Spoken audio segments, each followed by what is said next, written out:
जय भारती। नमस्कार। आज हम लोग भागवत गीता के दूसरे अध्याय के 18वें श्लोक के विषय में बातचीत करेंगे। सबसे पहले श्लोक पढ़ते हैं।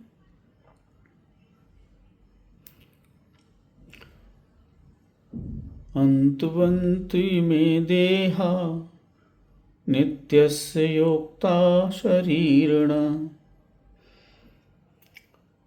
अनाशिनो प्रमेयस्य तस्मात् युद्धस्व भारत। यहाँ भगवान कृष्ण अर्जुन को समझा रहे हैं कि यह जो शरीर है, जो भौतिक शरीर है, वो नाशवान है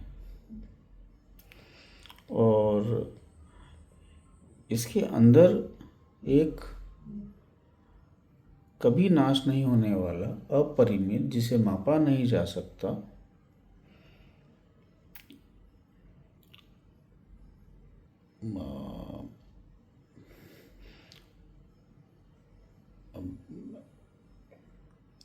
एक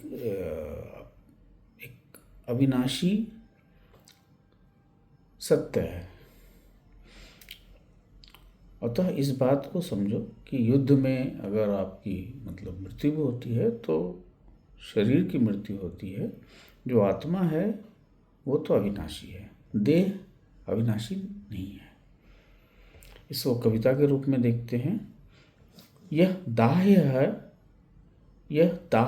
है देह नाशवान, प्रतिस्थापित है जिसमें सत्यवान, है जो अमात्य है अविनाशी, अतः युद्ध करो यही आदेश यही ज्ञान। दाह्य का मतलब है जिसे जलाया जाता है। तो देह हमारे हिंदू सनातन जो कर्मकांड है उसके बाद मृत्यु होती है, तो मृत्यु के बाद इस शरीर को जला दिया जाता है। तो ये नाशवान है और इसको इसमें ज़्यादा मोह करने की आवश्यकता नहीं है। पर इस शरीर के अंदर एक जो आत्मा है वो वही सत्य है और वो अपरिमित है, मतलब उसकी असीमित है और उसकी कभी भी विनाश नहीं होगा। यह बात अर्जुन को समझाते हैं कि मरता तो शरीर है, चाहे इस तरफ युद्ध में कौरवों की तरफ हो या पांडवों की तरफ। इसलिए आप केवल एक साक्षी भाव रख के अपना जो क्षत्रिय धर्म है उसका पालन करो, ये वो समझा रहे हैं। अब इसको इस तरह देखना है कि अर्जुन तो विषाद में थे। जो पहले अध्याय से हम लोग देख रहे हैं कि अर्जुन भारी विषाद में हैं और उनको लग रहा है कि जो उनके गुरु हैं या उनके पितामह हैं वो उन पर वो वाण कैसे चला सकते हैं। यही माया है।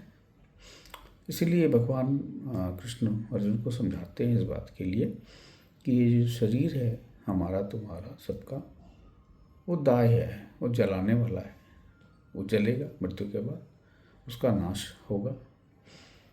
आत्मा है वो साक्षी है, वो अपरिमित है, वो अविनाशी है। इसलिए इस बात को समझ के आप अपना कर्तव्य निभाओ। इसको इस तरह भी देख सकते हैं कि जैसे अगर कोई मिट्टी का बर्तन है तो बनेगा, टूटेगा, पर मिट्टी रहेगी। उसी तरह शरीर नष्ट होगा, आत्मा बनी रहेगी। आप इसको इस तरह भी कह सकते हैं कि जैसे पानी में जो बुलबुले हैं, बुलबुले बनेंगे, मिटेंगे, पानी वहाँ रहेगा, जल हमेशा रहेगा। मतलब समुद्र का जो जल है वो हमेशा रहेगा, बट जो बुलबुले हैं वो बनेंगे, मिटेंगे। जो लहरें हैं वो बनेंगी, मिटेगी। आप इसको रस्सी सांप के रूप से भी देख सकते हैं कि जैसे रस्सी है उसको अज्ञानता बस हम सांप समझ सकते हैं। सांप में भी गेहूँ सांप भी समझ सकते हैं। और जैसे वो ज्ञान वापस आएगी, अंधकार मिटेगा, तो हम देख पाएंगे कि वो रस्सी है। तो ये जो है वो यही माया है, इसी बात को वो समझा रहे हैं। इसको दूसरे तरीके से और कह सकते हैं कि जो आत्मा है वो वस्त्र बदलने की तरह शरीर बदलती है। जब पुराना शरीर अनुपयोगी हो जाता है, आत्मा नई शरीर ले लेती है, क्योंकि आत्मा तो अविनाशी है। देह का नाश हो गया, आत्मा अविनाशी है तो नया शरीर ले लेती है। आत्मा जैसे असीम है, उसका कोई अंत नहीं है, कोई आरंभ नहीं है, उसको मापा नहीं जा सकता। तो इसका ये भी कहने का मतलब हुआ कि आप कह सकते हैं कि you are not the body is in you. The body is in the body is appearing to be in the consciousness. The consciousness is not in the body.